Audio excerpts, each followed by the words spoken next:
Hare Hare. Hare Krishna Krishna Hare Hare Ram Hare Ram Ram Ram Hare Hare. Hare Krishna Krishna Hare Hare Ram Hare Ram Ram Ram Hare Hare. Hare Krishna Krishna Hare Hare Ram Hare Ram Ram Ram Hare Hare. Hare Krishna Krishna Hare Hare Ram Hare Ram Ram Ram Hare Hare. Hare Krishna Krishna Hare Hare Ram Hare Ram Ram Ram Hare Hare. Hare Krishna Krishna Krishna Hare Hare Ram Hare Ram Ram Ram Hare Hare. Hare Krishna Krishna Krishna Hare Hare Ram Hare Ram Ram Ram Hare Hare. Hare Krishna. Hare Krishna. Om Namo Bhagavate Vasudevaya. Om Namo Bhagavate Vasudevaya. Om Namo Bhagavate Vasudevaya. Om Ajnana Timirandhasya Jnananjana Shalakaya Chakshurunmilitam Yena Tasmai Shri Gurave Namo. Namo Vishnu Padaya Krishna Prajnaputale Srimade Bhakti Vedanta Swamini Namine. Namaste Saraswate Deve Gauravani Pracharine Nirvishesha Shunyavadi Paschatya Deshatarine. Jai Shri Krishna Chaitanya Prabhu Nityananda Sri Advaita Gadadara Srivasadi Gaura Bhakta Vrinda. Hare Krishna Krishna Krishna Hare Hare. Hare Rama Rama Hare Hare. Hare Krishna Nigama Kalpatarorgalidam Phalam Shukhamukhamruta Drava Samyutam Pipada Bhagavatam Rasamalayam Muhuraho Rasiga Bhuvi Bhavugaha. Narayanam Namaskrityam Naram Chaiva Narottamam Devim Saraswatim Vyasam Tado Jayamudiraye. Nashtaprayeshu Bhadreshu Nityam Bhagavata Sevaya Bhagavade Uttama Sloke Bhaktir Bhavati Naishtagi. Krishnaya Vasudevaya Devaki Nandanaya Cha Nandagopakumaraya Govindaya Namo Namah. Hare Krishna Krishna Krishna Hare Hare. Hare Rama Rama Rama Hare Hare. Hare Krishna. Sri Sri Radha Govinda Temple ISKCON Mangalore Bhagavatam ക്ലാസ്സിലേക്ക് എല്ലാവർക്കും സ്വാഗതം. ഹരേ Krishna. Hare Krishna Radhe Pranama.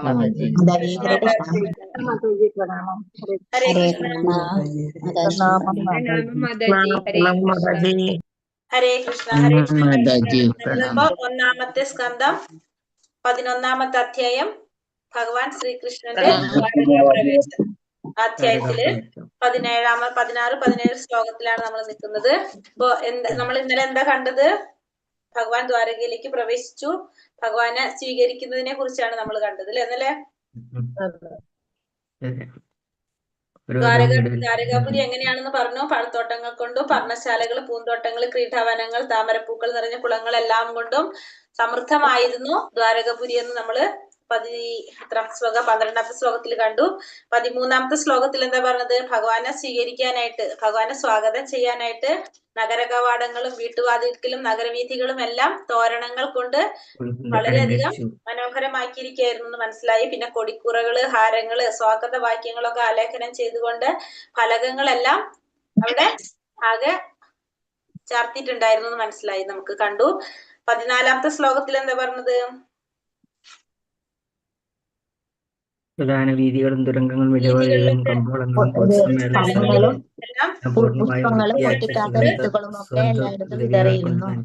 അതെ, സുഗന്ധം കൊണ്ട് എല്ലാവരും നനച്ചിരുന്നു. പിന്നെ ഒടയാത്ത വിത്തുകളും ഒക്കെ ഭഗവാനെ സ്വാഗതം ചെയ്യാൻ വേണ്ടിട്ട് ഇതൊക്കെ കൊണ്ട് പറഞ്ഞു. പിന്നത്തെ ശ്ലോകത്തിൽ എന്താ പറഞ്ഞത്? വാസസ്ഥലങ്ങളായ ഭവനങ്ങളും വാതിലുക്കളും എല്ലാം മംഗള വസ്തുക്കളായിട്ടുള്ള തൈര്, ഉടയാത്ത ഫലങ്ങൾ, കരിമ്പ്, പൂജാ സാമഗ്രികളുള്ള കുംഭങ്ങൾ, ധൂപം, ദീപങ്ങൾ എന്നിവയെല്ലാം വിവരിച്ചു വെച്ചിരുന്നു. കൃഷ്ണന്റെ ആഗതാകുന്നു എന്ന് ശ്രവിച്ച മഹാനുഭാവന വസുദേവരും അക്രൂരരും ഉഗ്രസേനനും അതിമാനുഷമായ ശക്തിമാനായ രാമനും എല്ലാവരും അതിയായി സന്തോഷിക്കുകയും വിശ്രമവും ഭക്ഷണവും ഇരിപ്പിടവും ഒക്കെ ഉപേക്ഷിച്ച് ഭഗവാനെ സ്വീകരിക്കാനായിട്ട് ഒരുങ്ങുകയും ചെയ്തു. എല്ലാവരും ഭഗവാനെ സ്വീകരിക്കാനായിട്ട് എല്ലാവരും ഒരുങ്ങി. ഇനി 16-17 ശ്ലോകത്തില് ഭഗവാന്റെ വീട്ടിലുള്ളവര് അല്ലെ, മക്കളെ കുറിച്ചൊക്കെയാണ് പറയുന്നത്. അവരൊക്കെ മക്കളും വാസുദേവരും അച്ഛനും ഒക്കെ പിതാമഹനൊക്കെ അല്ലെ ഭഗവാനെ സ്വീകരിക്കാനായിട്ട് ഭക്ഷണവും ഇരിപ്പിടവും വിശ്രമം ഒക്കെ ഉപേക്ഷിച്ച് അവരൊക്കെ ഭഗവാന്റെ അടുത്തേക്ക് വരുന്നതായിട്ടാണ് നമ്മള് ഈ 16-17 ശ്ലോകത്തില് കാണുന്നത്. നമുക്ക് അത് ഒന്നുകൂടി നോക്കാം. ഹരേ കൃഷ്ണ. ഓം നമോ ഭഗവതേ വാസുദേവായ. നിശമ്യ പ്രേഷ്ടമായന്തം വസുദേവാ മഹാമനഃ അക്രൂരശ്ചോഗ്രസേനശ്ച രാമശ്ചാത്ഭുത വിക്രമഃ പ്രത്യുപ്നാശ്ചാരുദക്ഷണശ്ച സാംഭോ ജാംബവതി സുതഃ പ്രഹർഷവേഗോച്ഛ്വാസിത ശയനാസന ഭോജനഃ. ഹരേ കൃഷ്ണ. ചൊല്ലിക്കോളൂ.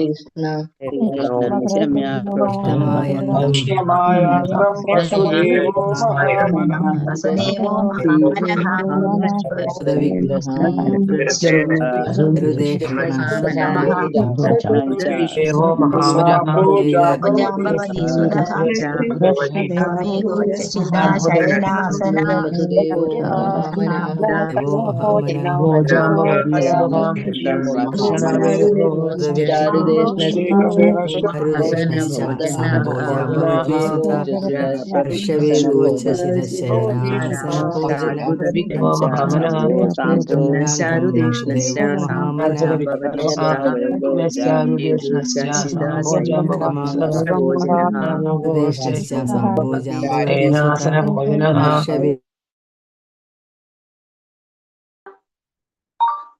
വിവർത്തനം ഭാവാർത്ഥം ശ്രീല പ്രഭുപാദിക്ക് ജയ്.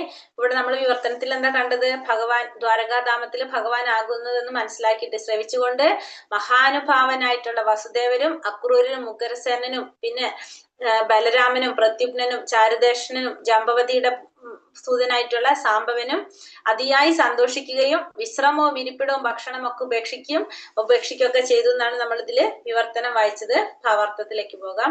ഹരേ കൃഷ്ണ. ഓം നമോ ഭഗവതേ വാസുദേവ. ശ്രീല പ്രഭുപാദിക്ക് ജയ്. വസുദേവരെ കുറിച്ച് പറയാണ്. ശൂരസേന രാജാവിന്റെ പുത്രനും ദേവകിയുടെ പതിയും ശ്രീകൃഷ്ണ ഭഗവാന്റെ പിതാവുമാകുന്നു. അദ്ദേഹം കുന്തി ദേവിയുടെ ഭ്രാതാവും സുഭദ്രയുടെ പിതാവുമാകുന്നു. സുഭദ്ര തന്റെ പിതൃ സഹോദരിയുടെ പുത്രനായ അർജുനനെയാണ് വിവാഹം ചെയ്തത്. ഭാരതത്തിന്റെ ചില സ്ഥലങ്ങളിൽ ഈ സമ്പ്രദായം ഇന്നും നിലവിലുണ്ട്. ഉഗ്രസേനന്റെ മന്ത്രിയായി നിയമിതനായ വസുദേവർ പിന്നീട് ഉഗ്രസേനന്റെ സഹോദരനായ ദേവകന്റെ 8 പുത്രിമാരെ വിവാഹം ചെയ്തു. ദേവകി അവരിലൊരാളായിരുന്നു. വസുദേവരുടെ ശ്യാലനായിരുന്നു കംസൻ. ദേവകിയുടെ 8ാമത്തെ പുത്രനെ കംസന് നൽകിക്കൊള്ളാമെന്ന വ്യവസ്ഥയിൽ കംസനാൽ നൽകപ്പെട്ട കാരാഗൃഹവാസം വസുദേവർ സ്വമേധയാ സ്വീകരിച്ചു. കൃഷ്ണന്റെ ഇച്ഛയാൽ ഇത് നിഷ്ഫലമാക്കപ്പെട്ടു.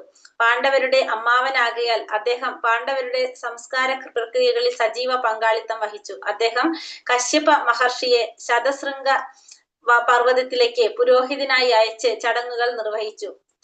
കംസന്റെ കാരാഗൃഹത്തിൽ കൃഷ്ണൻ ആവിർഭവിച്ചപ്പോൾ ഗോകുലത്തിലെ കൃഷ്ണന്റെ വളർത്തച്ഛനായ നന്ദമഹാരാജാവിന്റെ ഭവനത്തിലേക്ക് വസുദേവരാൽ മാറ്റപ്പെട്ടു. ഇവിടെ എന്താ പറയുന്നത്? വസുദേവരെ കുറിച്ച് പറയാണ് അല്ലെ. വസുദേവര് ശൂരസേന രാജാവിന്റെ പുത്രനാണ്. ദേവകിയുടെ പതിയാണ്. ഭഗവാൻ ശ്രീകൃഷ്ണന്റെ പിതാവുമാണ് ആര്? വസുദേവര്. അദ്ദേഹം കുന്തി ദേവിയുടെ സഹോദരനും സുഭദ്രയുടെ പിതാവുമാണ് വസുദേവര്.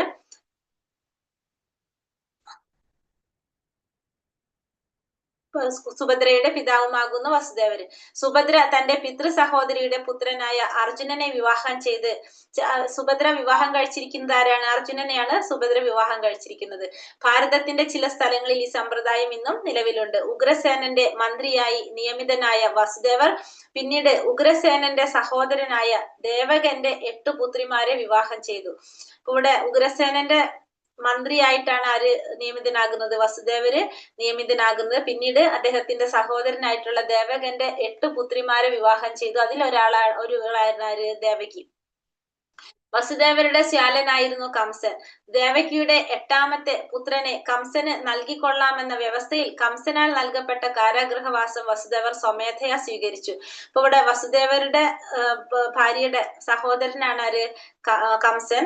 അങ്ങനെ കംസന് ഒരു അശരീരി കേൾക്കാണ് അല്ലെ. കംസന് ദേവകിയുടെ പുത്രൻ വധിക്കുമെന്നൊരു അശരീരി കേൾക്കുമ്പോ കംസൻ എന്താണ്? അത്രയും നാളും സഹോദരിയോടുണ്ടായിരുന്ന സ്നേഹമൊക്കെ ഒറ്റയടിക്ക് ഇല്ലാതാകുക ചെയ്യുന്നത്. അങ്ങനെ 8ാമത്തെ പുത്രനെ വധിക്കുമെന്നാണ് ശശരീരി കേൾക്കുന്നത്. അപ്പൊ 8ാമത്തെ പുത്രന് കംസന് നൽകിക്കൊള്ളാം എന്ന വ്യവസ്ഥയില് കംസനാൽ നൽകപ്പെട്ട കാരാഗൃഹത്തില് വസുദേവർ സ്വമേധയാ ആ കാരാഗൃഹവാസം സ്വീകരിക്കുകയാണ് ചെയ്യുന്നത്. കൃഷ്ണന്റെ ഇച്ഛയാൽ ഇത് നിഷ്ഫലമാക്കപ്പെട്ടു. പക്ഷെ ഭഗവാന്റെ ഇച്ഛയനുസരിച്ച് എങ്ങനെ സംഭവിച്ചത്? അത് യാതൊരു ഫലമില്ലാത്തതാക്കി മാറ്റി. പാണ്ഡവരുടെ അമ്മാവനാകയാൽ അദ്ദേഹം പാണ്ഡവരുടെ സംസ്കാര പ്രക്രിയകളിൽ സജീവ പങ്കാളിത്തം വഹിച്ചു. അപ്പൊ അദ്ദേഹം പാണ്ഡവരുടെ അമ്മാവനാണ്, സഹോദരിയുടെ മക്കളാണ് പാണ്ഡവര്. അവരുടെ സംസ്കാര പ്രക്രിയകളിലൊക്കെ സജീവ പങ്കാളിത്തം ആര് വഹിച്ചിരുന്നു? വസുദേവര് വഹിച്ചിരുന്നു. അദ്ദേഹം കശ്യപ മഹർഷിയെ ശതശൃംഗ പർവ്വതത്തിലേക്ക് പുരോഹിതനായി അയച്ച് ചടങ്ങുകൾ നിർവഹിക്കുകയും ചെയ്തു. കംസന്റെ കാരാഗൃഹത്തിൽ കൃഷ്ണൻ ആവിർഭവിച്ചപ്പോൾ ഗോകുലത്തിലെ കൃഷ്ണന്റെ വളർത്തച്ഛനായ, അപ്പൊ കംസന്റെ കാരാഗൃഹത്തില് ഭഗവാൻ അവതരിച്ച സമയത്ത് ഭഗവാന്റെ വളർത്തച്ഛനായിട്ടുള്ള നന്ദമഹാരാജാവിന്റെ ഭവനത്തിലേക്ക് വസുദേവരാൽ മാറ്റപ്പെട്ടു. അപ്പൊ ഭഗവാൻ അവതരിച്ചപ്പോ ഭഗവാൻ എന്ത് ചെയ്യാണ്? അവിടുന്ന് മാറ്റാണ് ചെയ്യുന്നത്. നന്ദമഹാരാജാവിന്റെ ഭവനത്തിലേക്ക് വസുദേവരാണ് ഭഗവാനെ മാറ്റുന്നത്. വസുദേവരുടെ തിരോധാനത്തിന് മുമ്പ് ബലദേവനോടൊപ്പം തിരോധാനം ചെയ്തു. വസുദേവരുടെ തിരോഭാവശേഷം മരണാന്തര കർമ്മത്തിന്റെ ചുമതല വസുദേവരുടെ ഭാഗിനേയനായ അർജുനൻ ഏറ്റെടുത്തു. അപ്പൊ ഇവിടെ വസുദേവരുടെ തിരോധാനത്തിന് മുമ്പ് ബലദേവനോടൊപ്പം തിരോധാനം ചെയ്തു. ആര്? ഭഗവാനെ കുറിച്ച് പറയുന്നു അല്ലെ. വസുദേവരുടെ തിരോഭാവശേഷം മരണാന്തരത്തിന്റെ ചുമതല ആരാണ് ഏറ്റെടുത്തത്? അർജുനനാണ് ഇവരുടെ കർമ്മങ്ങളൊക്കെ ചെയ്യുന്നത്. ഇനി അക്രൂരനെ കുറിച്ചാണ് പറയുന്നത്. അക്രൂരൻ വൃഷ്ണി വംശത്തിന്റെ സേനാധിപതിയും ശ്രീകൃഷ്ണ ഭഗവാന്റെ മഹാഭക്തനുമാകുന്നു അക്രൂരൻ. അക്രൂരൻ നമുക്ക് കേട്ടുപരിചയമുണ്ട്. അക്രൂരനെ നവവിധ ഭക്തിയില് നമ്മൾ പറയുന്നുണ്ട് അല്ലേ? കംസന്റെ ദൂത് കൃഷ്ണനോട് പറയാൻ വേണ്ടി പോയത്. അല്ലാതെ നമുക്ക് വേറെ പരിചയം എന്ന് വെച്ചാൽ അക്രൂരൻ എപ്പോഴും നമ്മൾ എന്താ പറയുന്നത്? നവവിധ ഭക്തിയില് പ്രാർത്ഥിക്കുന്നത് ആരാണ്? പ്രാർത്ഥനകൾ അക്രൂരനല്ല പറയുന്നത്. വൃഷ്ണി വംശത്തിന്റെ സേനാധിപതിയും ശ്രീകൃഷ്ണ ഭഗവാന്റെ മഹാഭക്തനുമാകുന്നു അക്രൂരൻ. പ്രാർത്ഥനകൾ അർപ്പിക്കുക എന്ന ഒരേ ഒരു പ്രക്രിയ കൊണ്ട് അവിടെ പറയുന്നുണ്ട്. പ്രാർത്ഥനകൾ അർപ്പിക്കുന്ന എന്ന ഒരേ ഒരു പ്രക്രിയ കൊണ്ട് മാത്രം ഭക്തിയുടെ സേവനത്തിൽ വിജയം കൈവരിച്ച ആളാണ് ആര്? അക്രൂരൻ. അപ്പൊ പ്രാർത്ഥനകൾ അർപ്പിക്കുക എന്ന ഒറ്റ ഭക്തിയുടെ സേവനത്തിലൂടെ മാത്രം വിജയം കൈവരിച്ച വ്യക്തിയാണ് അക്രൂരൻ. അദ്ദേഹം ആഹുകന്റെ പുത്രിയായ സൂതനിയുടെ ഭർത്താവായിരുന്നു. അപ്പൊ ആഹുകന്റെ പുത്രിയായിട്ടുള്ള സൂതനിയുടെ ഭർത്താവാണ് അക്രൂരൻ. കൃഷ്ണ ഭഗവാന്റെ ആഗ്രഹപ്രകാരം അർജുനൻ സുഭദ്രയെ ബലാത്കാരമായി കൂട്ടിക്കൊണ്ടു പോന്നപ്പോൾ അദ്ദേഹം അർജുനനെ പിന്തുണച്ചു. അപ്പൊ ഭഗവാന്റെ ആഗ്രഹപ്രകാരം അർജുനൻ സുഭദ്രയെ ബലാത്കാരമായിട്ട് കൂട്ടിക്കൊണ്ടു പോന്നപ്പോ അർജുനനെ സഹായിച്ചതാരാണ്? അക്രൂരനാണ്. വിജയപ്രദമായ സുഭദ്രാപഹരണത്തിന് ശേഷം ശ്രീകൃഷ്ണനും അക്രൂരനും അർജുനനെ സന്ദർശിക്കുകയും ഇരുവരും അർജുനന് ധാരാളം സ്ത്രീധനം നൽകുകയും ചെയ്തു. പരീക്ഷിത് മഹാരാജാവിന്റെ മാതാവായ ഉത്തരയെ സുഭദ്രാസുതനായ അഭിമന്യു വിവാഹം ചെയ്യുമ്പോഴും അക്രൂരൻ സന്നിഹിതനായിരുന്നു. ഭാര്യാപിതാവായ ആഹുകൻ അക്രൂരനുമായി നല്ല ബന്ധത്തിലല്ലായിരുന്നു. എന്നാൽ ഇരുവരും ഭഗവത് ഭക്തരായിരുന്നു. അപ്പൊ പരീക്ഷിത് മഹാരാജാവിന്റെ മാതാവായിട്ടുള്ള ഉത്തരയെ വിവാഹം കഴിക്കും. ഉത്തരയെ സുഭദ്രാസൂതനായിട്ടുള്ള അഭിമന്യു വിവാഹം കഴിക്കുന്ന സമയത്തും അക്രൂരൻ സന്നിഹിതനായിരുന്നു എന്ന് മാത്രമല്ല, പിന്നെന്താണ്, ഭാര്യാപിതാവായിട്ടുള്ള ആഹുകൻ അക്രൂരനുമായിട്ട് നല്ല ബന്ധത്തിലും അല്ലായിരുന്നു. പക്ഷെ ഇവര് രണ്ടുപേരും എങ്ങനെയായിരുന്നു? ഭഗവാന്റെ ഭക്തന്മാരായിരുന്നു, അക്രൂരനും ആഹുകനും. അടുത്തത് ഉഗ്രസേനൻ വൃഷ്ണി വംശത്തിലെ പ്രബല രാജാക്കന്മാരിൽ ഒരാളും മഹാരാജാവ് കുന്തിഭോജന്റെ വകയിലെ സഹോദരനുമായിരുന്നു ഉഗ്രസേനൻ. അപ്പൊ ഉഗ്രസേനൻ വൃഷ്ണി വംശത്തിലെ ഒരു പ്രബലനായിട്ടുള്ള രാജാവായിരുന്നു. മാത്രമല്ല കുന്തിഭോജന്റെ വകയിലൊരു സഹോദരനുമായിരുന്നു ഉഗ്രസേനൻ. അദ്ദേഹത്തിന്റെ മറ്റൊരു നാമം ആഹുകൻ എന്നാകുന്നു. അപ്പൊ ആഹുകൻ എന്നാണ് ഉഗ്രസേനനെ പറയുന്നത്. വസുദേവർ അദ്ദേഹത്തിന്റെ മന്ത്രിയും ശക്തനായ കംസൻ പുത്രനുമാകുന്നു. അപ്പൊ വസുദേവരാണ് മന്ത്രി, കംസൻ പുത്രനാണ് ഉഗ്രസേനന്റെ. ഈ കംസൻ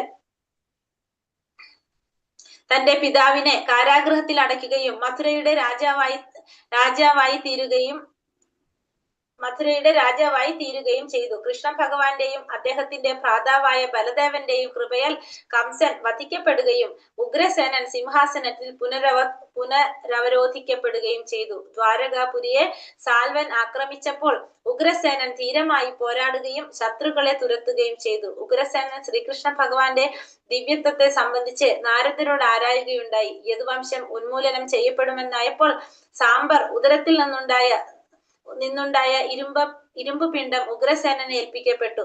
അദ്ദേഹം ആ ഇരുമ്പ് പിണ്ഡത്തെ പൊടിച്ച് ദ്വാരകാ തീരത്തെ സമുദ്രജലത്തിൽ കലർത്തി. ഇവിടെ ഉഗ്രസേനൻ വൃഷ്ണിവംശത്തിലെ പ്രബല രാജാക്കന്മാരിൽ ഒരാളായിരുന്നു. കുന്തി ഭോജന്റെ വകയിലെ ഒരു സഹോദരനുമായിരുന്നു. അദ്ദേഹത്തിന് വേറൊരു പേരാണ് ആഹുകൻ എന്ന് പറയുന്നത്. അപ്പൊ ഇതിന്റെ മുകളിൽ നമ്മൾ പറഞ്ഞു അല്ലെ, ആഹുകൻ എന്ന് പറഞ്ഞാൽ ആരാന്ന് പറഞ്ഞു?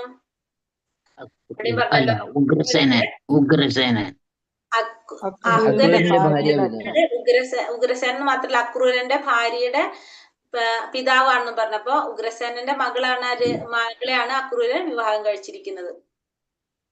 ഇവിടെ പിന്നെന്താ പറഞ്ഞത്? ഇവിടെ കംസൻ തന്റെ പിതാവിനെ മഥുരയുടെ മകളെയാണ് പിന്നെ കല്യാണം കഴിച്ചിരിക്കുന്നത്. ഉഗ്രസേനന്റെ അല്ല, തിരിഞ്ഞു പോയി മാതാജി പറഞ്ഞു. പിന്നെ അക്രൂരനല്ലേ? അക്രൂരൻ കല്യാണം കഴിച്ചത് ആഹുകന്റെ മകളെ. അതെ, സുധനി. ആഹുകൻ ഉഗ്രസേനാണ്. ആഹോകൻ തന്നെയാണ് ഉഗ്രസേനൻ തന്നെയാണ് ആഹോകൻ. കറക്റ്റ് തന്നെ പറഞ്ഞത്.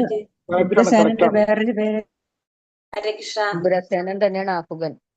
മഥുരയുടെ രാജാവായി തീരുകയും ചെയ്തു. കൃഷ്ണ ഭഗവാന്റെയും അദ്ദേഹത്തിന്റെ ഭ്രാതാവായ ബലദേവന്റെയും കൃപയാൽ കംസൻ വധിക്കപ്പെടുകയും ഉഗ്രസേനൻ സിംഹാസനത്തില് പുനരവരോധിക്കപ്പെടുകയും ചെയ്തു. അപ്പൊ ഉഗ്രസേനനെ വീണ്ടും രാജാവാക്കിയത് ഭഗവാനും ബലദേവനും കൂടിയിട്ട് കംസനെ വധിച്ച് അങ്ങനെ വീണ്ടും ഉഗ്രസേനനെ രാജാധികാരത്തില് കൊണ്ടുവന്നു. ദ്വാരകാപുരിയെ സാൽവൻ ആക്രമിച്ച സമയത്ത് ഉഗ്രസേനൻ ധീരമായി പോരാടി ശത്രുക്കളെ തുരത്തുകയും ചെയ്തു. ഉഗ്രസേനൻ ശ്രീകൃഷ്ണ ഭഗവാന്റെ ദിവ്യത്വത്തെ സംബന്ധിച്ച് നാരദ മഹർഷിയോട് ചോദിക്കുകയുണ്ടായി. യദുവംശം ഉന്മൂലനം ചെയ്യപ്പെടുമെന്നായ സമയത്ത് ഉദരത്തിൽ നിന്നുണ്ടായ ഇരുമ്പ് പിണ്ഡം ഉഗ്രസേനനെ ഏൽപ്പിക്കപ്പെട്ടു. അപ്പൊ നമുക്കറിയാം സാംബെന്ന് വെച്ചാല് ഭഗവാന്റെ മകനാണ്. മകൻ ഒരു ഇരുമ്പ് പിണ്ഡത്തെ പ്രസവിക്കുകയാണ് ചെയ്യുന്നത് അല്ലെ. ഒരു എന്താണ് പറയാ, നമ്മള് മഹർഷിമാരെ കളിയാക്കിയിട്ട് അവരുടെ ശാപത്തിന്റെ ഫലമായിട്ട്. അപ്പൊ യദുവംശം നശിക്കാൻ വേണ്ടിയിട്ടായിരുന്നു ആ ലീലയാണ് ഭഗവാന്റെ അതൊക്കെ നടക്കുന്നത്. അപ്പൊ ആ സമയത്ത് ഉണ്ടായ ഇരുമ്പ് പിണ്ഡം ഉഗ്രസേനൻ ഏൽപ്പിച്ചു. ഉഗ്രസേനൻ എന്ത് ചെയ്തെന്ന് ആ ഇരുമ്പ് പിണ്ഡത്തെ പൊടിച്ച് ദ്വാരകാ തീരത്തെ സമുദ്രത്തില് കലർത്തി. അതിനുശേഷം ദ്വാരകാ നഗരത്തിലും രാജ്യത്തിലും അദ്ദേഹം പൂർണ്ണ മദ്യനിരോധനം ഏർപ്പെടുത്തി. മരണാനന്തരം അദ്ദേഹത്തിന് മുക്തി ലഭിച്ചു. അപ്പൊ അതിനുശേഷം ദ്വാരകാ നഗരത്തിലൊക്കെ അദ്ദേഹം എന്ത് ചെയ്തു? പൂർണ്ണമായിട്ടും മദ്യനിരോധനമൊക്കെ ഏർപ്പെടുത്തി. മരണത്തിന് ശേഷം ഉഗ്രസേനന് മുക്തി ലഭിച്ചതായിട്ടും പറയുന്നുണ്ട്. അടുത്തത് ബലദേവൻ. വസുദേവർക്ക് തന്റെ പത്നിയായ രോഹിണിയിൽ ജനിച്ച ദിവ്യപുത്രനാണ് ആര്? ബലദേവൻ. അദ്ദേഹം രോഹിണിയുടെ പ്രിയപുത്രൻ എന്ന നിലയിൽ രോഹിണി നന്ദനൻ എന്നും അറിയപ്പെടുന്നു.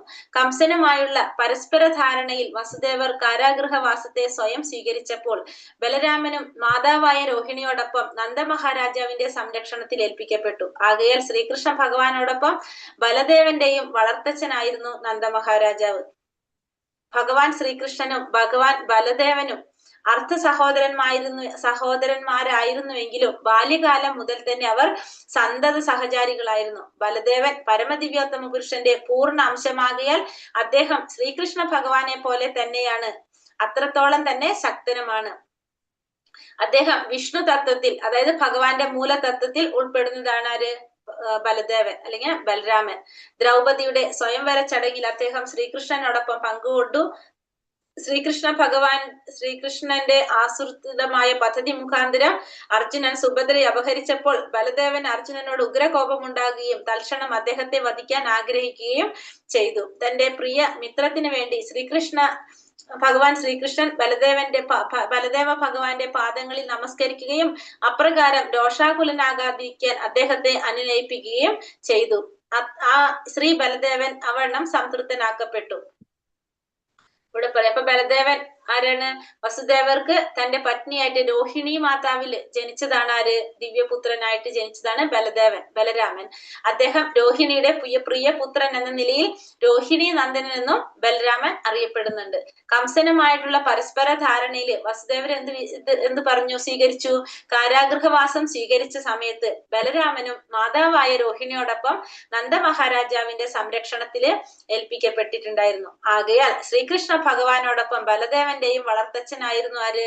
നന്ദമഹാരാജാവ്. ഭഗവാൻ ശ്രീകൃഷ്ണനും ഭഗവാൻ ബലദേവനും അർത്ഥ സഹോദരങ്ങളായിരുന്നുവെങ്കിലും ബാല്യകാലം മുതൽക്കേ തന്നെ അവർ സന്തത സഹചാരികളായിരുന്നു. അപ്പൊ അവരുടെ അമ്മ വ്യത്യാസമുണ്ട് അല്ലെ? അച്ഛൻ ആരാണ്? വസുദേവരാണ്. പക്ഷെ അമ്മ ഒന്ന് രോഹിണിയുടെ മകനാണ്, ഒന്ന് ദേവകി പുത്രനാണ്. അപ്പൊ പക്ഷെ ഇവര് രണ്ടുപേർ ബലദേവനും അർത്ഥ സഹോദരന്മാരായിരുന്നെങ്കിലും ബാല്യം മുതൽക്ക് തന്നെ ഇവര് സന്തത സഹചാരികളായിരുന്നു. ബലദേവൻ പരമദിവ്യോത്തമ പുരുഷന്റെ പൂർണ്ണ അംശമാകിയാൽ അദ്ദേഹം ശ്രീകൃഷ്ണ ഭഗവാനെ പോലെ തന്നെയാണ്. അത്രത്തോളം ശക്തനുമാണ് ആര്?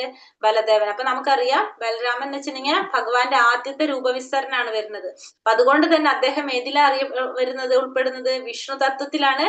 ഭഗവാന്റെ മൂലതത്വമാണ് ബലരാമൻ എന്ന് പറയുന്നത്. ഗുരുവായിട്ടാണ് നമ്മൾ ആരെ കാണുന്നത്?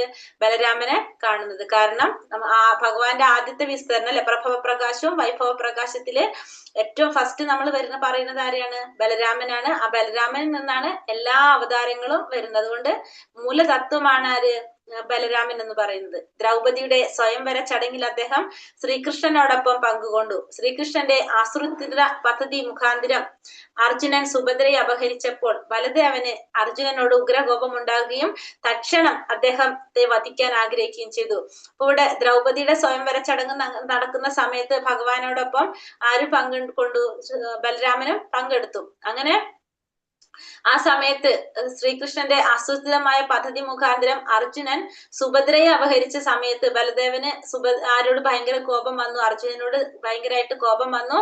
അദ്ദേഹത്തെ വധിക്കാനായിട്ട് ആഗ്രഹിച്ചു. പക്ഷെ ഭഗവാൻ ബലരാമന്റെ പാദങ്ങളിൽ നമസ്കരിച്ച് ആ രോഷത്തെ അനുനയിപ്പിക്കുകയും ചെയ്തു.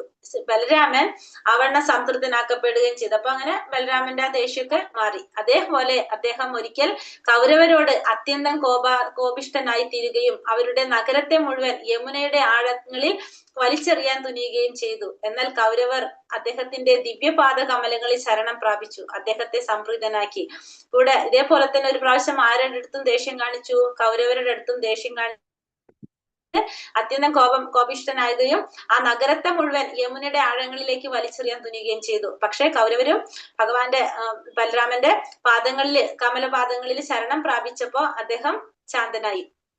യഥാർത്ഥത്തിൽ ബലദേവൻ ശ്രീകൃഷ്ണ ഭഗവാന്റെ ജനനത്തിന് മുമ്പുള്ള ദേവകിയുടെ 7ാമത്തെ പുത്രനാകുന്നു. അപ്പൊ ബലരാമൻ ശരിക്കും ആരാണ്? ഭഗവാൻ എന്റെ 7ാമത്തെ പുത്രനാണ്. ദേവകി മാതാവിന്റെ 7ാമത്തെ പുത്രനാണ് ബലദേവൻ. എന്നാൽ കംസന്റെ രോഷത്തിൽ നിന്നും രക്ഷ നേടാനായി ഭഗവത് ഇച്ഛയാൽ അദ്ദേഹം രോഹിണിയുടെ ഗർഭത്തിലേക്ക് മാറ്റപ്പെട്ടു. അങ്ങനെ പക്ഷെ എന്താ സംഭവിക്കുന്നത്? ഇവിടെ ആ ദേവകിയുടെ പുത്രനാണ് ബലരാമൻ എങ്കിലും കംസന്റെ ആ രോഷത്തിൽ നിന്ന് രക്ഷപ്പെടാൻ വേണ്ടിയിട്ട് രോഹിണിയുടെ ഗർഭത്തിലേക്ക് മാറ്റപ്പെടാണ് ചെയ്യുന്നത് ആര്? ബലരാമന്. അതുകൊണ്ട് അദ്ദേഹത്തിന്റെ മറ്റൊരു നാമധേയം സംഘർഷണൻ എന്നാകുന്നു. അപ്പൊ സംഘർഷനും ശ്രീ ബലദേവന്റെ പൂർണ്ണാംശമാണ്. അപ്പൊ ഇവിടെ ഭഗവാനെ ബലരാമന് ദേവകിയുടെ ഗർഭത്തിൽ നിന്നും ആരെയാണ്?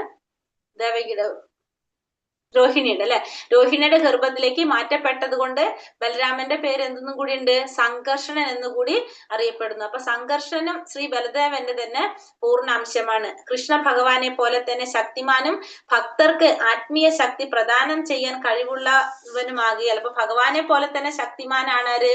ബലരാമൻ. കാരണം ഭഗവാന്റെ ആദ്യത്തെ വിസ്തരണമാണ്, മൂല രൂപമാണ്. അതുകൊണ്ട് തന്നെ ശക്തിമാൻ, ഭഗവാനെ പോലെ തന്നെ ശക്തിമാനാണ്. ഭക്തർക്ക് ആത്മീയമായ ശക്തി പ്രദാനം ചെയ്യാനായിട്ട് കഴിവുള്ളവനുമാണ് ആര്? ബലരാമൻ. അദ്ദേഹത്തെ ബലദേവൻ എന്ന് അഭിസംബോധന ചെയ്യുന്നു. കഴിവുള്ളനാകയാൽ അദ്ദേഹത്തെ ബലദേവൻ എന്ന് അഭിസംബോധന ചെയ്യുന്നു. ബലദേവന്റെ പ്രീതി ഇല്ലാത്ത പക്ഷം ആർക്കും പരമപുരുഷ ഭഗവാനെ മനസ്സിലാക്കാൻ സാധ്യമല്ലെന്ന് വേദങ്ങളിലും അഭിപ്രായപ്പെട്ടിട്ടുണ്ട്. ബല അർത്ഥമാക്കുന്നത് ആത്മീയ ശക്തിയെ ആകുന്നു, അല്ലാതെ ശാരീരിക ശക്തിയല്ല. അല്പജ്ഞാനികളായ ചിലർ ബലത്തെ ശാരീരിക ശക്തിയായി വ്യാഖ്യാനിക്കുന്നു. എന്നാൽ ശാരീരിക ശക്തിയാൽ ആർക്കും ആത്മീയ സാക്ഷാത്കാരം നേടാൻ സാധ്യമല്ല. ഭൗതിക ശരീരത്തിന്റെ അന്ത്യത്തോടൊപ്പം ശാരീരിക ശക്തി അവസാനിക്കുന്നു. അതേസമയം ആത്മീയ ശക്തി ആത്മാവിനെ അടുത്ത ദേഹാന്തര പ്രാപ്തിയിലും അനുഗമിക്കുന്നു. ആകയാൽ ബലദേവനാൽ പ്രാപ്തമാകുന്ന ശക്തി ഒരിക്കലും വൃഥാവിലാകുന്നില്ല. ആ ബലം നിത്യമാകുന്നു. അപ്രകാരം ബലദേവൻ എല്ലാ ഭക്തരുടെയും മൂല ആത്മീയ ഗുരുവാകുന്നു. ഇവിടെ ബലരാമനെ കുറിച്ച് പറയാണ് അല്ലെ. അപ്പൊ ബലരാമൻ എന്ന് പറഞ്ഞാല് നമ്മൾ വിചാരിക്കുന്ന പോലെ വെറുതെ ചെറിയൊരു വ്യക്തിയല്ല എന്ന് മനസ്സിലാക്കി തരാണ്. അപ്പൊ ബലരാമൻ ഭഗവാന്റെ ബലദേവന്റെ പ്രീതി ഇല്ലാത്ത ബലരാമൻ എങ്ങനെ പറഞ്ഞത്? ആത്മീയ ശക്തി, ഭക്തന്മാർക്ക് ആത്മീയ ശക്തി പ്രദാനം ചെയ്യാനായിട്ട് കഴിവുള്ളവനായതുകൊണ്ടാണ് അദ്ദേഹത്തെ ബലദേവൻ എന്ന് പറയുന്നത്. അപ്പൊ ബലദേവന്റെ പ്രീതി ഇല്ലാതെ ആർക്കും ഭഗവാനെ മനസ്സിലാക്കാനായിട്ട് സാധിക്കില്ല എന്ന് വേദങ്ങളില് പറയുന്നുണ്ട്. ബല എന്ന് പറഞ്ഞാല് ആത്മീയ ശക്തി എന്നാണ് അർത്ഥം. ബലദേവൻ, അപ്പൊ ആത്മീയ ശക്തിയുടെ ദേവനാണ് ആര്? ബലരാമൻ എന്ന് പറയുന്നത്. ആത്മീയ ശക്തിയാണ്, അല്ലാതെ ശാരീരികമായ ശക്തിയല്ല ബലം എന്നതുകൊണ്ട് ഉദ്ദേശിക്കുന്നത്. അല്പജ്ഞാനികളായ ചിലർ ബലത്തെ ശരീരത്തിന്റെ ശക്തിയായിട്ട് വ്യാഖ്യാനിക്കും. എന്നാൽ ശാരീരിക ശക്തി എങ്ങനെയാണ്? നമ്മളെ ശരീരം നശിക്കുന്നതോടുകൂടി ആ ശാരീരിക ശക്തി അതോടൊപ്പം തന്നെ ഇല്ലാതാകാണ് ചെയ്യുന്നത്. അത് ആ ശാരീരിക ശക്തി കൊണ്ട് നമുക്ക് എന്ത് സാധിക്കില്ല? ആത്മസാക്ഷാത്കാരം നേടാനായിട്ട് നമുക്ക് സാധിക്കില്ല. പക്ഷെ ആത്മീയ ശക്തിയാണെങ്കിലോ അത് ആത്മാവിന്റെ ഒപ്പം അടുത്ത ദേഹാന്തര പ്രാപ്തിയിലും അടുത്തൊരു ശരീരത്തിലും അതേപോലെ അത് അനുഗമിക്കുന്നതാണ് എന്ത്? നമ്മുടെ ആത്മീയമായ ശക്തി. അതുകൊണ്ട് തന്നെ ബലദേവനാൽ പ്രാപ്തമാകുന്ന ശക്തി ഒരിക്കലും വെറുതെ പോകുന്നില്ല. ആ ബലം നിത്യമായിട്ടുള്ളതാണ് എന്ത്? ബലരാമനിൽ നിന്ന് കിട്ടുന്ന പ്രകാരം ബലദേവൻ എല്ലാ ഭക്തന്മാരുടെയും മൂല ആത്മീയ ഗുരുവാകുന്നു. അപ്പൊ എല്ലാവരുടെയും ആത്മീയ ഗുരുവാണ് ആര്? ബലരാമൻ എന്ന് പറയുന്നത്. എല്ലാ ഭക്തന്മാരുടെയും മൂല ആത്മീയ ഗുരുവാകുന്നു. നമ്മള് ഹരേ കൃഷ്ണ മഹാമന്ത്രത്തില് നമ്മള് രാമ എന്ന് പറയുന്നത് ബലരാമനെയാണ് സൂചിപ്പിക്കുന്നത്. ഗുരുവായിട്ടാണ്, ഗുരുതത്വമാണ് ബലരാമൻ. അതുകൊണ്ട് ഗുരുതത്വത്തിലാണ് രാമ എന്ന് പറയുന്നത് ബലരാമനെയാണ് അവിടെ സൂചിപ്പിക്കുന്നത്. സാന്ദീപനി മുനിയുടെ ശിഷ്യനായി ശ്രീ ബലദേവൻ ശ്രീകൃഷ്ണ ഭഗവാന്റെ സഹപാഠിയുമായിരുന്നു. ബാല്യത്തിൽ അദ്ദേഹം ശ്രീകൃഷ്ണനോടൊപ്പം നിരവധി അസുരന്മാരെ വധിക്കുകയുണ്ടായി. വിശേഷിച്ചും താലവനത്തിൽ വെച്ച് അദ്ദേഹം ധേനുകാസുരനെ വധിച്ചു. കുരുക്ഷേത്ര യുദ്ധവേളയിൽ അദ്ദേഹം നിഷ്പക്ഷനായി നിലകൊള്ളുകയും യുദ്ധം ഒഴിവാക്കാൻ പരമാവധി ശ്രമിക്കുകയും ചെയ്തു. അദ്ദേഹം ദുര്യോധനനെ അനുകൂലിച്ചിരുന്നെങ്കിലും നിഷ്പക്ഷനായി നിലകൊണ്ടു. ദുര്യോധനനും ഭീമനും തമ്മിൽ ഗദായുദ്ധത്തിൽ ഏർപ്പെട്ടപ്പോൾ അവിടെ അദ്ദേഹം സന്നിഹിതനായിരുന്നു. ഭീമസേനൻ ദുര്യോധനെ അരക്കെട്ടിനു താഴെ അല്ലെങ്കിൽ തുടയിൽ പ്രഹരിച്ചപ്പോൾ അദ്ദേഹം ഭീമസേനനുമേൽ പ്രകോപിതനാവുകയും നീതിപൂർവമല്ലാത്ത ഈ പ്രവൃത്തിക്ക് തിരിച്ചടി നടത്താൻ തുനിയുകയും ചെയ്തു. അദ്ദേഹത്തിന്റെ രോഷത്തിൽ നിന്നും ഭീമനെ ശ്രീകൃഷ്ണ ഭഗവാൻ രക്ഷിച്ചു. എന്നാൽ ഭീമസേനനോട് ജുഗുപ്സിതനായി അദ്ദേഹം ഉടൻ അവിടെ നിന്നും വിടവാങ്ങി. അദ്ദേഹം യാത്രയായ ശേഷം ദുര്യോധനൻ മരണാസന്നനായി നിലം പതിച്ചു. അർജുനപുത്രനായ അഭിമന്യുവിന്റെ മരണാനന്തര കർമ്മം അമ്മാവനായ ബലദേവനാണ് നിർവഹിച്ചത്. ദുഃഖാധിക്യത്താൽ പാണ്ഡവർക്കും അത് ചെയ്യാൻ സാധ്യമായിരുന്നില്ല. അന്ത്യഘട്ടത്തിൽ അദ്ദേഹത്തിന്റെ വായിൽ നിന്നും ഒരു വെളുത്ത മഹാസർപ്പത്തെ പുറത്തു കൊണ്ടുവന്നുകൊണ്ട് അദ്ദേഹം ഈ ലോകത്തിൽ നിന്നും വിടവാങ്ങി. ഇവിടെ എന്താ പറയാ, സന്ദീപനി മുനിയുടെ ശിഷ്യനായിട്ട് ശ്രീ ബലരാമൻ ശ്രീകൃഷ്ണ ഭഗവാന്റെ സഹപാഠിയായിരുന്നു. അപ്പൊ നമുക്കറിയാം ഇവര് ശ്രീകൃഷ്ണനും ബലരാമനും സാന്ദീപനി മുനിയുടെ ശിഷ്യന്മാരായിരുന്നു. ബാല്യത്തില് അദ്ദേഹം ശ്രീകൃഷ്ണനോടൊപ്പം നിരവധി അസുരന്മാരെ വധിക്കുകയുണ്ടായി. മാത്രമല്ല താലവനത്തിൽ വെച്ചിട്ട് ധേനുകാസുരനെ വധിച്ചു. പിന്നെ കുരുക്ഷേത്ര യുദ്ധത്തിൽ അദ്ദേഹം എങ്ങനെയായിരുന്നു? നിഷ്പക്ഷനായിട്ടാണ് അദ്ദേഹം നിലകൊണ്ടിരുന്നത്. അപ്പൊ യുദ്ധം ഒഴിവാക്കാനായിട്ട് പല തവണ ശ്രമിച്ചു, പക്ഷെ വിജയിച്ചില്ല. മാത്രമല്ല ദുര്യോധനനെ അനുകൂലിച്ചിരുന്നു എങ്കിലും നിഷ്പക്ഷനായിട്ടാണ് അദ്ദേഹം നിലകൊണ്ടതെന്ന് പറയാണ് ഇവിടെ. പിന്നെ ദുര്യോധനനും ഭീമനും തമ്മിൽ ഗദായുദ്ധത്തിൽ ഏർപ്പെട്ടപ്പോ അപ്പോഴും അവിടെ ആരുണ്ടായിരുന്നു? ബലരാമൻ ഉണ്ടായിരുന്നു. ഭീമസേനൻ ദുര്യോധനനെ അരക്കെട്ടിന് താഴെ അല്ലെങ്കിൽ തുടയിൽ പ്രഹരിച്ച സമയത്ത് ഭീമസേനന്റെ അടുത്ത് കോപിഷ്ഠനായിരുന്നു ആര്? ബലരാമൻ.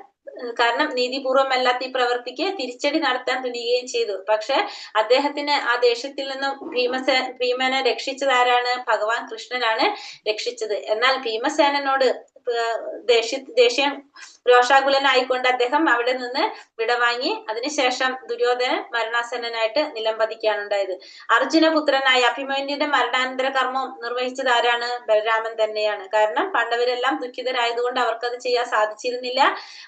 പിന്നെ ബലരാമന്റെ അന്ത്യഘട്ടം എങ്ങനെ പറഞ്ഞ, അന്ത്യഘട്ടത്തിലെ അദ്ദേഹത്തിന്റെ വായിൽ നിന്നും ഒരു വെളുത്ത മഹാസർപ്പത്തെ പുറത്തു കൊണ്ടുവന്നുകൊണ്ട്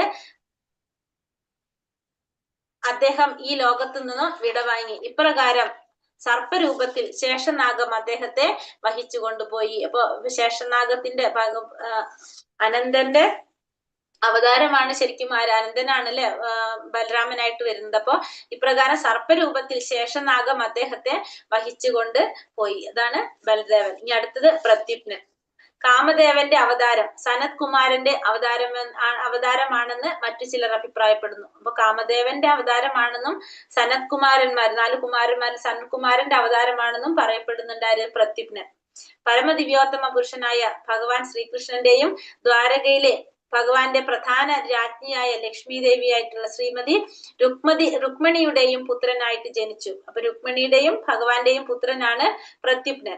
അർജുനൻ സുഭദ്രയെ വിവാഹം ചെയ്ത വേളയിൽ അർജുനനെ അനുമോദിക്കാൻ ചെന്നവരിൽ ഒരാളായിരുന്നു അദ്ദേഹം. അപ്പൊ അർജുനൻ സുഭദ്രയെ വിവാഹം കഴിച്ച സമയത്ത് അർജുനനെ അനുമോദിക്കാനായിട്ട് ചെന്നവരില് ഒരാൾ ആരായിരുന്നു? പ്രദ്യുമ്നനായിരുന്നു. ശാൽവനോട് യുദ്ധം ചെയ്ത മഹായോദ്ധാക്കളിൽ ഒരാളായിരുന്നു അദ്ദേഹം. യുദ്ധത്തിൽ ഏർപ്പെട്ടുകൊണ്ടിരിക്കെ യുദ്ധകളത്തിൽ അബോധാവസ്ഥയിലായി തീർന്ന അദ്ദേഹത്തെ തേരാളി യുദ്ധമുഖത്തു നിന്നും ശിബിരത്തിൽ തിരിച്ചെത്തിക്കുകയും ഈ പ്രവൃത്തിയിൽ അതിയായി ഖേദിച്ച സാരഥിയെ കഠിനമായി ശാസിക്കുകയും ചെയ്തു. എങ്കിലും അദ്ദേഹം വീണ്ടും ശാൽവനുമായി യുദ്ധം ചെയ്യുകയും വിജയിയായി തീരുകയും ചെയ്തു. വിവിധ ദേവന്മാരെ കുറിച്ചെല്ലാം അദ്ദേഹം നാരദ മുനിയിൽ നിന്ന് കേട്ടു മനസ്സിലാക്കി. ശ്രീകൃഷ്ണ ഭഗവാന്റെ 4 പൂർണ്ണ വിസ്തരണങ്ങളിൽ 3ാമത്തെ വിസ്തരണമാണ് പ്രദ്യുപ്നൻ. ബ്രാഹ്മണരുടെ മഹാത്മ്യങ്ങളെ കുറിച്ച് തന്റെ പിതാവായ ശ്രീകൃഷ്ണനിൽ നിന്ന് അദ്ദേഹം ആരാഞ്ഞറിഞ്ഞു. യദുവംശജർക്കും മധ്യേ നടന്ന പ്രാതഹത്യാ യുദ്ധത്തിൽ അദ്ദേഹം വൃഷ്ണികളിലെ മറ്റൊരു രാജാവായ ഭോജരാജാവിനാൽ വധിക്കപ്പെട്ടു. മൃത്യുവിന് ശേഷം തന്റെ യഥാർത്ഥ പദവിയിൽ പ്രതിഷ്ഠാപനം ചെയ്യപ്പെട്ടു. ഇവിടെ ആരെയാണ്? രുക്മിണി ദേവിയുടെയും ഭഗവാന്റെയും പുത്രനാണ് പ്രദ്യുമ്നൻ. കാമദേവന്റെ അല്ലെങ്കിൽ സനത്കുമാരന്റെ അവതാരമാണെന്ന് പറയുന്നുണ്ട്. പിന്നെ അത് മാത്രമല്ല, സുഭദ്രയെ വിവാഹം ചെയ്ത സമയത്ത് അർജുനൻ അനുമോദിക്കാനായിട്ട് ചെന്നവരിൽ ഒരാളായിരുന്നു ആര്? പ്രദ്യുമ്നൻ. പിന്നെ യുദ്ധത്തിൽ ഏർപ്പെട്ടുകൊണ്ടിരിക്കുന്ന സമയത്ത് യുദ്ധകളത്തിലെ അബോധാവസ്ഥയിലായി തീർന്നു. അങ്ങനെ അബോധാവസ്ഥയിലായി തീർന്നപ്പോ എന്താണ്, അവിടെ നിന്ന് യുദ്ധമുഖത്ത് നിന്നും ശിബിരത്തിലേക്ക് എത്തിച്ചപ്പോ ആ പ്രവൃത്തി ആർക്കും ഇഷ്ടായില്ല? പ്രദ്യുമ്നന് ഇഷ്ടായില്ല. അപ്പൊ ആ സാരഥിയെ കഠിനമായിട്ട് ശാസിച്ചു. പക്ഷെ വീണ്ടും യുദ്ധം ചെയ്ത് ശാൽവനുമായിട്ട് യുദ്ധം ചെയ്ത് വിജയിക്കാനായിട്ട് അദ്ദേഹത്തിന് സാധിച്ചു. പിന്നെ ദേവന്മാരെ കുറിച്ചുള്ള വിവരങ്ങളെല്ലാം നാരദ മുനിയിൽ നിന്നും കേട്ട് മനസ്സിലാക്കി. അപ്പൊ ഭഗവാന്റെ 4 പൂർണ്ണ വിസ്തരണങ്ങളിൽ പ്രദ്യുമ്നൻ, അനിരുദ്ധൻ, പ്രദ്യുമ്നൻ, വസുദേവൻ, സംഘർഷണൻ. അപ്പൊ ആ 4ല് ഒരാളാണ് ആര്? പ്രദ്യുമ്നൻ എന്ന് പറയുന്നത്. ബ്രാഹ്മണരുടെ മഹാത്മ്യങ്ങളെ കുറിച്ച് തന്റെ പിതാവായിട്ടുള്ള ശ്രീകൃഷ്ണനിൽ നിന്ന് അദ്ദേഹം മനസ്സിലാക്കുകയും പിന്നെ യദുവംശജർക്കും മധ്യ നടന്ന പാതൃഹത്യാ യുദ്ധത്തിൽ അദ്ദേഹം വൃഷ്ണികളിലെ മറ്റൊരു രാജാവായിട്ടുള്ള ഭോജരാജാവിനാല് വധിക്കപ്പെടുകയാണ് ചെയ്തത്. മൃത്യുവിന് ശേഷം അദ്ദേഹത്തിന് എന്ത് സാധിച്ചു? തന്റെ യഥാർത്ഥ പദവിയിൽ തന്റെ മൂലസ്വരൂപത്തിലേക്ക് പോകാനായിട്ട് സാധിച്ചു. പ്രതിഷ്ഠാപനം ചെയ്യപ്പെട്ടു.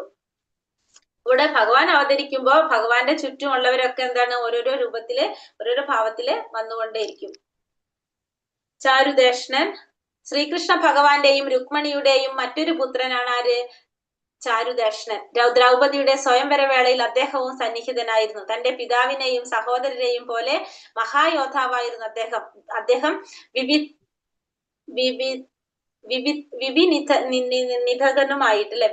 നിധകനുമായി യുദ്ധത്തിൽ ഏർപ്പെടുകയും അയാളെ വധിക്കുകയും ചെയ്തു. അവിടെ ചാരുദേഷ്ണൻ എന്ന് പറഞ്ഞാല് ഭഗവാന്റെയും രുക്മിണിയുടെയും മറ്റൊരു പുത്രനാണ്. അദ്ദേഹവും ഉണ്ടായിരുന്നു ദ്രൗപദിയുടെ സ്വയംവര വേളയിൽ ഉണ്ടായിരുന്നു. അതേപോലെ തന്നെ ഭഗവാനെ പോലെയും സഹോദരന്മാരെ പോലെ തന്നെ നല്ലൊരു യോദ്ധാവായിരുന്നു ചാരുദേഷ്ണനും. അദ്ദേഹവും യുദ്ധത്തിൽ ഏർപ്പെട്ട് ആരെ വധിച്ചു എന്ന് പറഞ്ഞ നിധകനുമായിട്ട് യുദ്ധം ചെയ്ത് അയാളെ വധിക്കുകയും ചെയ്തു. സമയം ഉണ്ടാവോ ഇതും കൂടി വായിക്കാനായിട്ട്? സാമ്പൻ, ഒരു മിനിറ്റ് ഇതും കൂടി നോക്കിട്ടെ. സാമ്പൻ യദുവംശത്തിലെ വീരയോദ്ധാക്കളിൽ ഒരാളും ശ്രീകൃഷ്ണ ഭഗവാന് ജാമ്പവതിയിലുണ്ടായ പുത്രനുമാണ് സാമ്പൻ. അർജുനനിൽ നിന്നും ധനുർവിദ്യ അഭ്യസിച്ചു. മഹാരാജാവ് യുധിഷ്ഠിരന്റെ ഭരണകാലത്ത് രാജ്യസദസ്സിലെ അംഗമായിരുന്നു. അപ്പൊ സാമ്പൻ എന്ന് പറഞ്ഞാല് യദുവംശത്തിലെ വീരയോദ്ധാക്കളിൽ ഒരാളാണ്. ഭഗവാന് ജാമ്പവതിയിൽ ഉണ്ടായിരുന്ന പുത്രനാണ് ആര്? സാമ്പൻ. അപ്പൊ അർജുനനിൽ നിന്നും ധനുർവിദ്യ അഭ്യസിച്ചത് മഹാരാജാവ് യുധിഷ്ഠിരന്റെ ഭരണകാലത്ത് രാജ്യസദസ്സിലെ ഒരു അംഗമായിരുന്നു ആര്? സാമ്പൻ. യുധിഷ്ഠിര മഹാരാജാവിന്റെ രാജസൂയ യജ്ഞത്തിൽ അദ്ദേഹം സന്നിഹിതനായിരുന്നു. അപ്പൊ സാമ്പൻ രാജാവിന്റെ യുധിഷ്ഠിര മഹാരാജാവിന്റെ രാജസൂയ യജ്ഞത്തിൽ ഉണ്ടായിരുന്നു. പ്രഭാസ യജ്ഞവേളയിൽ എല്ലാ വൃഷ്ണികളും ഒത്തുചേർന്നപ്പോൾ ബലരാമ സമക്ഷം സാമ്പന്റെ യശസ്കരമായ പ്രവർത്തികളെ കുറിച്ച് സാത്വികി വർണ്ണിച്ചു. യുധിഷ്ഠിരൻ അനുഷ്ഠിച്ച അശ്വമേധ യജ്ഞത്തിൽ അദ്ദേഹം തന്റെ പിതാവായ ശ്രീകൃഷ്ണ ഭഗവാനോടൊപ്പം പങ്കുകൊണ്ടു. ചില ഋഷിമാരുടെ സമക്ഷം തന്റെ സഹോദരന്മാരാൽ ഗർഭിണിയായി കപടവേഷം ധരിക്കപ്പെട്ട അദ്ദേഹം കളിയായി താൻ പ്രസവിക്കാൻ പോകുന്നത് എന്താണെന്ന് ഋഷിമാരോട് ആരാഞ്ഞു. ഒരു ഇരുമ്പ് പിണ്ടത്തെ പ്രസവിക്കുമെന്നും ആ ഇരുമ്പ് പിണ്ടം യജുവംശത്തിന്റെ ഭാതഹത്യ യുദ്ധത്തിന് ഹേതുവാകുന്നുവെന്നും ഋഷികൾ പ്രതിവചിച്ചു. അടുത്ത ദിവസം പ്രഭാതത്തിൽ സാമ്പൻ ഒരു വലിയ ഇരുമ്പ് പിണ്ടത്തെ പ്രസവിക്കുകയും ഉചിത നടപടിക്കായി അതിനെ ഉഗ്രസേനൻ ഏൽപ്പിക്കുകയും ചെയ്തു. യഥാർത്ഥത്തിൽ പിന്നീട് പ്രവചന പ്രകാരമുള്ള ഭ്രാതൃഹത്യ യുദ്ധം ഉണ്ടാവുകയും സാമ്പൻ ആ യുദ്ധത്തിൽ മരിക്കുകയും ചെയ്തു. അപ്പൊ ഇവിടെ സാമ്പൻ എന്ന് പറഞ്ഞാല് ഭഗവാന്റെ പുത്രനാണ്. മാത്രമല്ല സാമ്പന്റെ പ്രവർത്തികളുടെ യശസ്കരമായ പ്രവർത്തികളെ കുറിച്ച് സാത്വികി ബലരാമന്റെ സമക്ഷം വർണ്ണിക്കുന്നുണ്ട്. അശ്വമേധ യജ്ഞത്തില് അദ്ദേഹം ഭഗവാനോടൊപ്പം തന്നെ യുധിഷ്ഠിര മഹാരാജാവിന്റെ യജ്ഞത്തിൽ പങ്കുകൊണ്ടിട്ടുണ്ടായിരുന്നു. പിന്നെ സഹോദരന്മാരായിട്ട് കളിക്കുന്ന സഹോദരന്മാരാൽ ഋഷിമാരുടെ സമക്ഷം സഹോദരന്മാരാൽ ഗർഭിണിയായിട്ട് കപടവേഷം ധരിച്ച് അവരെ കളിയാക്കിയ സമയത്ത് ആ ഋഷിമാര് എന്താ പറയുന്നത്? പ്രവചിക്കാണ് ഇരുമ്പു പിണ്ടം പ്രസവിക്കുമെന്നും അത് യദുവംശത്തിന്റെ നാശത്തിന് കാരണമാകുമെന്നും അവർ പ്രതിവചിച്ചു. അതിന്റെ ഫലമായിട്ട് അടുത്ത ദിവസം സാമ്പൻ എന്താണ് ഒരു വലിയ ഇരുമ്പ് പിണ്ടത്തെ പ്രസവിച്ചു. അത് നശിപ്പിക്കാനായിട്ട് അത് ആരെ ഏൽപ്പിക്കുന്നു? ഉഗ്രസേനനെ ഏൽപ്പിക്കുകയും പക്ഷെ അത് പ്രകാരം എന്താ സംഭവിക്കുന്ന? പ്രവചന പ്രകാരം യുദ്ധമുണ്ടാവുകയും സാമ്പൻ ആ യുദ്ധത്തില് മരണപ്പെടുകയും ചെയ്തു. അങ്ങനെ ശ്രീകൃഷ്ണ ഭഗവാന്റെ ഈ എല്ലാ പുത്രന്മാരും അവരവരുടെ കൊട്ടാരങ്ങളിൽ നിന്ന് പുറപ്പെട്ട് ശയനവും വിശ്രമവും ഭോജനവും ഉൾപ്പെടെയുള്ള എല്ലാ പ്രവർത്തികളും ഉപേക്ഷിച്ച് അവരുടെ ശ്രേഷ്ഠ പിതാവിന്റെ അടുക്കളയിലേക്ക് ദ്രുതഗതിയിലോ എത്തി. അപ്പൊ ഇവരൊക്കെ എന്താ ചെയ്യുന്ന? ഭഗവാന്റെ പുത്രന്മാരും പിന്നെന്താണ് ഉഗ്രസേന മഹാരാജാവും പിന്നെ അതുപോലെ തന്നെ വസുദേവരും എല്ലാവരും അവരവരുടെ കൊട്ടാരങ്ങളിൽ നിന്ന് പുറപ്പെട്ടുകൊണ്ട് വേഗം ശയനവും വിശ്രമവും ഭോജനവും ഒന്നും ഇല്ലാതെ എല്ലാ പ്രവർത്തികളും ഉപേക്ഷിച്ച് അവരവരുടെ പിതാവിന്റെ അടുക്കലേക്ക് ദ്രുതഗതിയിൽ എത്തി എന്നാണ് പറയുന്നത്. ഹരേ കൃഷ്ണ കൃഷ്ണ കൃഷ്ണ ഹരേ ഹരേ ഹരേ രാമ രാമ രാമ ഹരേ ഹരേ വഞ്ചാകൽപതരൂപേശ്ച കൃപാ സിന്ധോഭ്യവച പതിതാനാം പാവനേഭ്യോ വൈഷ്ണവേഭ്യോ നമോ നമ. അനന്തകോടി വൈഷ്ണവൃന്ദിക്ക് ജയ്. ശ്രീല പ്രഭുപാദിക്ക് ജയ്. ശ്രീല ഗുരുദേവിക്ക് ജയ്. നിതായ് ഗുരപ്രമാനന്ദേ ഹരി ഹരി ബോൽ. ഹരേ കൃഷ്ണ. എല്ലാവർക്കും നന്ദി. ഹരേ കൃഷ്ണ.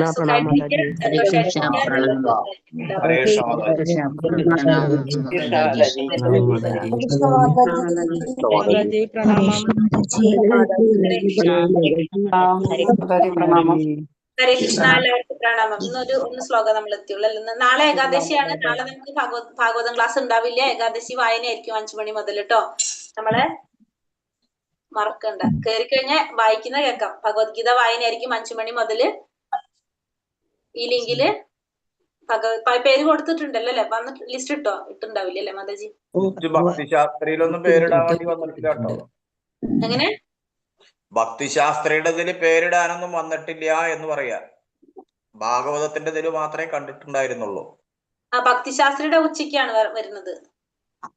അതെ, അതില് ലിസ്റ്റിന്റെ ഇത് വന്നിട്ടില്ല. എന്ന് പേര് കൊടുക്കാനായിട്ട് പറഞ്ഞിട്ടുണ്ടായിരുന്നില്ല. അത് ഇന്ന് വരുമോന്ന് എനിക്ക് അറിയില്ല. ഇന്നലെ ഇല്ല, വന്നിട്ടില്ല അല്ലെ? ഓക്കെ ശരി പറയാം. ഹരേ കൃഷ്ണ മാതാജി. ഹരേ കൃഷ്ണ. എല്ലാവരും ഭഗവത്ഗീത വായിക്കാനായിട്ട് നോക്കാം രാവിലെ. ഹരേ കൃഷ്ണ. നമുക്ക് എല്ലാവർക്കും കേറാമോ മാതാജി? ആ കേറാം കേട്ടോ. കേൾക്കാനായിട്ട് കേറാം. ആരെങ്കിലും വായിക്കുന്നില്ലെങ്കിൽ വായിക്കുകയും ചെയ്യാം. പേര് നേരത്തെ കൊടുത്തിട്ടുണ്ടെങ്കിൽ നമുക്ക് വായിക്കാം. 2 ഗ്രൂപ്പ് നടക്കുന്നുണ്ട് രാവിലെ വായന 5 മണി തൊട്ട്. ശരി മാതാജി. ഹരേ കൃഷ്ണ. ഒന്നില്ലെങ്കിൽ എല്ലാവർക്കും ഈ ലിങ്കില് നിങ്ങൾ ഈ ലിങ്കിലല്ല കയറേണ്ടത്. ഇത് ലെവൽ 2ന്റെ ലിങ്കിലാണ് വായിക്കുന്നത് കേട്ടോ. ഇതില് പുതിയവരെ വായിക്കുക. ഇന്ദു മാതാജി ലിങ്ക് ഇടുമല്ലോ എന്തായാലും നമ്മളെ ഗ്രൂപ്പില് അതായത് ഭഗവത്ഗീത നാളെ നമ്മൾ വായിക്കുന്നത് വേറെ ലിങ്കിലായിരിക്കും. നമ്മളൊക്കെ സീനിയേഴ്സ് ആയില്ലേ കുറെ പേര്. അപ്പൊ അതുകൊണ്ട് അവര് വേറെ ലിങ്കിലാ വായിക്കുക. പുതിയവർക്കാണ് ഈ ലിങ്കിൽ കൊടുക്കുന്നത് വായിക്കാനായിട്ട്. അപ്പൊ അവിടെ കുറച്ച് വായിക്കുള്ളൂ. അധ്യായം 5 വരെ വായിക്കുണ്ടാവുള്ളൂ. അപ്പൊ അതില് വേറെ വായിക്കണം.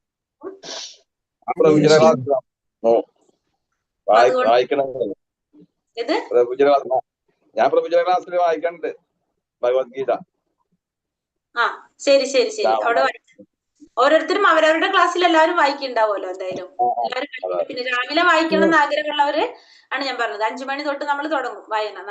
നാളെ എല്ലാ ഏകാദശിക്കും അങ്ങനെയല്ലേ ചെയ്യാറ്. അപ്പൊ അങ്ങനെ ചെയ്യാം നമുക്ക്. അപ്പൊ ഇന്ന് നമുക്ക് ഇത്രേ പറ്റുള്ളൂ. നാളെ കഴിഞ്ഞ് മറ്റന്നാൾ നമുക്ക് ബാക്കിയെടുക്കാം. നല്ലൊരു അധ്യായമാണല്ലോ ഇത്. വായിച്ച് നിർത്താൻ തോന്നില്ല ഇങ്ങനെ നമുക്ക്. കൃഷ്ണന്റെ ഭഗവാന്റെ നമുക്ക് ഇങ്ങനെയൊക്കെ സ്വീകരിക്കണം. നാളെ ഇപ്പൊ ഏകാദശി എല്ലാവരും എടുക്കാൻ നോക്കാം. ഒരു മാല ജപം കൂട്ടിക്കൊണ്ട് വരണല്ലോ. നമുക്ക് ഏകാദശിക്കല്ലേ നമ്മൾ മാല ജപിക്കുന്ന കൂട്ടാം. അപ്പൊ നാളെ നമുക്ക് ഒരു മാല കൂട്ടാൻ നോക്കാം. എന്തെങ്കിലും പ്രത്യേകിച്ച് ചെയ്യാം നമ്മള്. ഹരേ കൃഷ്ണ. ഹരേ കൃഷ്ണ. മാതാജി ഒരു കാര്യം പറയട്ടെ. എനിക്ക് ഭഗവത്ഗീത കിട്ടി. പിന്നെ വന്നു. അപ്പൊ അത് വേർഡ് മീനിങ് ഉള്ളതുകൊണ്ട് എനിക്കിപ്പോ അത് നന്നായിട്ട് വായിക്കാൻ കഴിയുന്നുണ്ട്. ഹരേ കൃഷ്ണ മാതാജി. അതാണ് അതുണ്ടെങ്കിൽ സുഖം വായിക്കാനേ. മാതാജി ഇന്നത്തെ ഒരു കാര്യം പറഞ്ഞില്ലേ, ഭഗവാന്റെ ഭക്തന്മാര് സ്നേഹിക്കുന്നതാണ് ഭഗവാൻ ഇഷ്ടം എന്ന് പറഞ്ഞു. അപ്പം ഞാൻ എൻ്റെ പഴയ ഭഗവത്ഗീത പോയത് പിന്നെ ഹനുമാൻ സ്വാമിയുടെ നടക്കില്ല. പക്ഷെ ഞാൻ വെറുതെ അങ്ങ് തൊഴുതു പോകുന്നേ ഉള്ളൂ. ഹനുമാൻ സ്വാമിയുടെ ഒരു ഇതൊന്നും ഇല്ലാതെ തൊഴുതു പോകാം. കാരണം ഇപ്പം ഭഗവാൻ കൃഷ്ണനെ മാത്രം ധ്യാനിക്കുന്നുണ്ട്. അത് അത്ര ഒരു കാര്യമാക്കാതെയാ പോയത്. അവിടെ വെച്ചിട്ടാണ് അവിടെ ആൽത്തറയെ വെച്ചിട്ടാ പോയത്. തിരിച്ചു വന്നപ്പോ സാധനം ഇല്ല. അപ്പൊ ഇന്നലെ എനിക്ക് മനസ്സിലായി ഹനുമാൻ സ്വാമിയെയും പ്രാർത്ഥിക്കുമായിരുന്നു ശരിക്കും. അപ്പൊ ഭഗവാന്റെ ഭക്തന്മാരാണല്ലോ എല്ലാവരും. അവരൊന്നും നമ്മൾ മൈൻഡ് ചെയ്യാതിരിക്കാൻ പാടില്ല. അവരൊക്കെ ഭഗവാന്റെ ഭക്തന്മാരാണ്. തൊഴുതു പോകാന്നല്ലാതെ കുറെ നേരം ഉള്ള ഒരു പ്രാർത്ഥന അങ്ങനെ അങ്ങ് വന്നില്ല. തൊഴുതു പോയതേ ഉള്ളൂ. അങ്ങനെ വെച്ചു പോയി. അതുകൊണ്ടാവും അങ്ങനെ പോയത് എന്ന് എനിക്ക് തോന്നുന്നു. അങ്ങനെയല്ല, നമ്മള് അത് ആർക്കെങ്കിലും ഉപയോഗിക്കാനായിട്ട് എടുക്കണമെങ്കിൽ, കാരണം അത് ആർക്കോ വേണമായിരുന്നു. അപ്പൊ ഭഗവാൻ അത് എടുത്ത് അങ്ങോട്ട് കൊടുത്തു. മാതാജിക്ക് ഒരെണ്ണം കൂടി മേടിക്കാൻ പറ്റും. ചിലപ്പോ മേടിക്കാൻ പറ്റാത്ത ആർക്കെങ്കിലും ആയിരിക്കും അത് വേണ്ടത്. ഭഗവാൻ അങ്ങനെയല്ല, ഇവിടെ നിന്ന് മേടിച്ച് അവിടെ കൊടുക്കും, അവിടെ നിന്ന് മേടിച്ച് ഇവിടെ കൊടുക്കും, അങ്ങനെയൊക്കെ ചെയ്യണ്ടാവും. നമ്മളിപ്പോ ചെയ്യണ പോലെ തന്നെ. അപ്പൊ അത് കുഴപ്പമില്ല. നല്ല നമുക്ക് എന്തായാലും പുതിയത് കിട്ടുകയും ചെയ്തു. ഇപ്പൊ ബുക്ക് വേർഡ് മീനിങ് ഉള്ളത് കിട്ടിയപ്പോ മാതാജിക്ക് സുഖാവുകയും ചെയ്തു വായിക്കാനായിട്ട്. അല്ലെങ്കിൽ മാതാജി മേടിക്കണ്ടാവില്ല. എങ്ങനെ മാതാജി ഗീത ക്ലാസ് തുടങ്ങുന്നതിന് മുമ്പ് സംശയം ചോദിക്കാൻ സമയമുണ്ടോ? ഇപ്പൊ 31 ഗീത ക്ലാസ്സിൽ കയറിട്ട് മതിയില്ലേ പ്രഭു?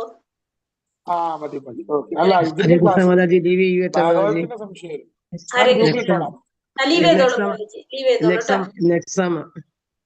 എഴുതിയില്ലായിരുന്നു ഞാൻ. ശരി ചെയ്തോളൂ. അത് കഴിഞ്ഞ് നിങ്ങൾ ജോയിൻ ചെയ്തോളൂ കേട്ടോ. ഹരേ കൃഷ്ണ. ഹരേ കൃഷ്ണ. ഹരേ കൃഷ്ണ. അപ്പൊ എല്ലാവർക്കും നന്ദി. എല്ലാവരും സുഖമായിട്ടിരിക്കുക, സന്തോഷമായിട്ടിരിക്കുക. നല്ലൊരു ദിവസമായിരിക്കട്ടെ എല്ലാവർക്കും. ഹരേ കൃഷ്ണ. എല്ലാവർക്കും പ്രണാമം. ഹരേ കൃഷ്ണ. ഭാഗവതത്തിന്റെ ഇട്ടല്ലോ എല്ലാവരും. ഇനി ആരെങ്കിലും ഉണ്ടോ ഭാഗവതം മേടിക്കാനായിട്ട്? ഉള്ളവരുണ്ടെങ്കിൽ പറഞ്ഞോളൂ കേട്ടോ. ബുക്ക് ഇപ്പൊ വരേണ്ട സമയമായിരുന്നു. അമ്പലത്തിൽ പറയണ്ടായിരുന്നു. ചിലപ്പോ ഇന്നെങ്ങാനും വരുമായിരിക്കും. വന്നു കഴിഞ്ഞാൽ പിന്നെ പെട്ടെന്ന് കിട്ടും. ഒരാഴ്ചക്കുള്ളിൽ എന്തെങ്കിലും ബുക്ക് നമുക്ക് പിന്നെ വീട്ടിലേക്ക് എത്തേണ്ട സമയമുള്ളൂ. ഹരേ കൃഷ്ണ. എങ്ങനെ കിട്ടുമെന്ന് വെച്ചാ ഒരുമിച്ച് പാർസൽ ഒരുമിച്ച് ഒറ്റയടിക്ക് കൊറിയർ വിടായിരിക്കും ചെയ്യാം. എല്ലാ സ്കന്ധവും കൂടി ഒന്നിച്ച് അങ്ങനെ ചെയ്യാം. അല്ലെങ്കിൽ പിന്നെ പാടല്ലേ. ഒറ്റ ബോക്സ്, ഒരു കാർട്ടൂൺ ബോക്സിലായിരിക്കും എല്ലാം വരുന്നുണ്ടാവുക. ശരി, ഓക്കെ. ഹരേ കൃഷ്ണ. എല്ലാവരും പ്രാർത്ഥിച്ചിരിക്കുക. ഭഗവാനാണ് വീട്ടിൽ വരുന്നത്. അതെ ഭഗവാനെ. പൈസ അയക്കുന്ന അത് കിട്ടിയില്ലല്ലോ. അത് അമ്പലത്തിൽ നിന്ന് പറഞ്ഞത്. ആദ്യം തന്നെ ബുക്ക് വന്നിട്ട് ഡിസ്പാച്ച് ചെയ്യുമ്പോ ഫസ്റ്റ് ഇൻസ്റ്റാൾമെന്റ് അടപ്പിച്ചാൽ മതി എന്ന് പറഞ്ഞിട്ട് ഇരിക്കുകയാണ്. അപ്പൊ അതുകൊണ്ട് അവിടെ വന്നിട്ട് ചെയ്യാന്ന് പറഞ്ഞിട്ടാ. അതെ മാതാജി. ഹരേ കൃഷ്ണ. അതുകൊണ്ടാണ്.